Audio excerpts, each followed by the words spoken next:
নমস্কাৰ সকলোকে 2025 চনৰ এইটো মোৰ প্ৰথম ভিডিঅ' আৰু প্ৰথম ভিডিঅ'টোতেই মই লৈ আহিছোঁ আমাৰ কৰ্মী বান্ধৱীসকলৰ বাবে এটা বিৰাটেই ভাল খবৰ আৰু প্ৰথমেই মই সকলোকে ইংৰাজী নৱবৰ্ষৰ বহুত শুভেচ্ছা জনালোঁ। এতিয়া আহিছোঁ আমি ভাল খবৰটিলৈ আৰু বান্ধৱীসকলে যাতে ভিডিঅ'টো একেবাৰে স্কিপ নকৰাকৈ শেষলৈকে চাই তাৰেই অনুৰোধ থাকিল আৰু পাৰিলে ভিডিঅ'টো শ্বেয়াৰ কৰিব যাতে সকলোৱে এই ভাল খবৰটি পায় আৰু লাইক কৰিব, কমেণ্ট কৰিব আৰু চেনেলটো ছাবস্ক্ৰাইব কৰি উৎসাহিত কৰিব বুলিও আশা কৰিলোঁ। মই আগৰ ভিডিঅ'টো কৈছিলোঁ যে আমি 4 গৰাকী যোৱা 2023 চনৰ 2 জুলাই তাৰিখে মুখ্যমন্ত্ৰী মহোদয়ক লগ কৰিছিলোঁ কামৰূপ জিলাৰ ফালৰ পৰা আৰু তাত আমি 3টা দাবী উত্থাপন কৰিছিলোঁ। প্ৰথমটো আমাক মাননি বঢ়াব লাগে বুলি কৈছিলোঁ।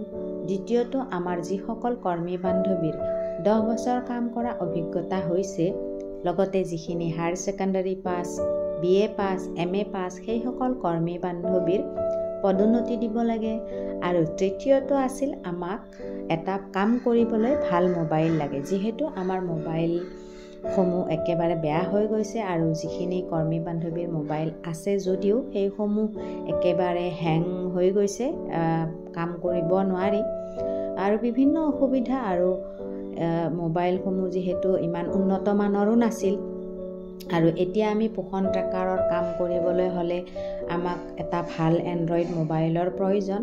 এই 3টা দাবী আমি মুখ্যমন্ত্ৰী মহোদয়ক কৈছিলোঁ আৰু তেওঁ আমাক কি কৈছিল মই আগৰ ভিডিঅ'ত কৈছিলোঁ বাৰু, কিন্তু মোবাইলৰ ক্ষেত্ৰত তেওঁ কৈছিল যে কি মোবাইল লাগে, 4G নে 5G। তেতিয়া আমি কৈছিলোঁ 5G হ'লে ভাল হয় আৰু তেখেতে আমাক দিম বুলি কথা দিছিল সেই সময়ত। তাৰপিছতো আমি খবৰ পাইছিলোঁ আমাৰ মোবাইলটো দিব আমাক, কিন্তু আমাৰ এই দুৰ্ভাগ্য, খবৰ পোৱা মতে ইমান দিনে চেণ্ট্ৰেলে আমাক মোবাইল দিয়াটো বন্ধ কৰি ৰাখিছিলে।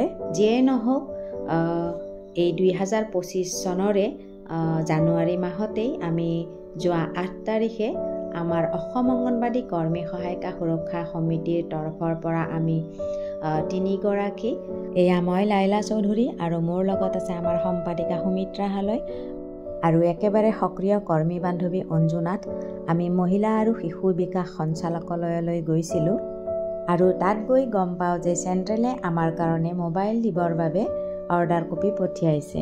সিদিনাই পঠিয়াইছিল, আমি যিদিনা গৈছিলোঁ 8 তাৰিখে, আৰু যে আমাক মোবাইল দিবলৈ তেওঁলোকে অৰ্ডাৰ কপি পঠিয়াইছে। গতিকে বান্ধৱীসকল মোবাইল আমি পামেই, একেবাৰে টেনশ্যন নাই আৰু এতিয়া আমি মোবাইলত কামসমূহ কৰিবলৈ আমাৰ সহজ হ'ব, লগতে আমাৰ মোবাইলৰ কামসমূহৰ দায়িত্বও বাঢ়িব। আৰু এটা কথা, যিহেতু এই মোবাইল দিয়া কামটো চৰকাৰী, এইসমূহ কাম চৰকাৰী কামসমূহত কিছু পলম হয়, সঞ্চালকালয়ৰ ফালৰ পৰা 2-3 মাহমান লাগিব পাৰে বুলি কৈছে, যদিও সময়ৰ অলপ ইফাল সিফাল হ'ব পাৰে।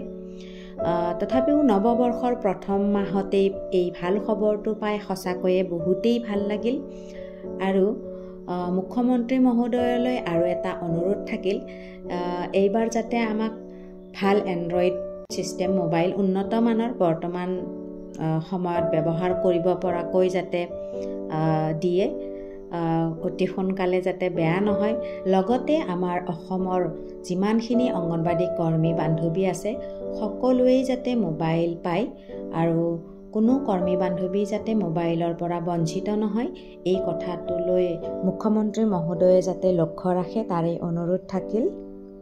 মুখ্যমন্ত্ৰী মহোদয়ে নিজ মুখে আমাক কথা দিছিলে আৰু তেওঁ কথা ৰাখিলে আৰু সেয়ে মই বহুতেই সুখী হৈছোঁ। মোৰ হ'লে বহুত বেছি ভাল লাগিছে।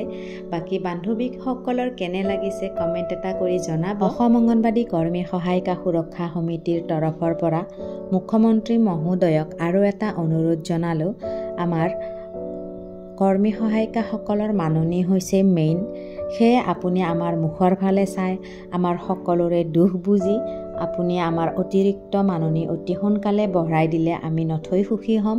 আপুনি আমাৰ দুখ নুবুজিলে আৰু কোনে বুজিব।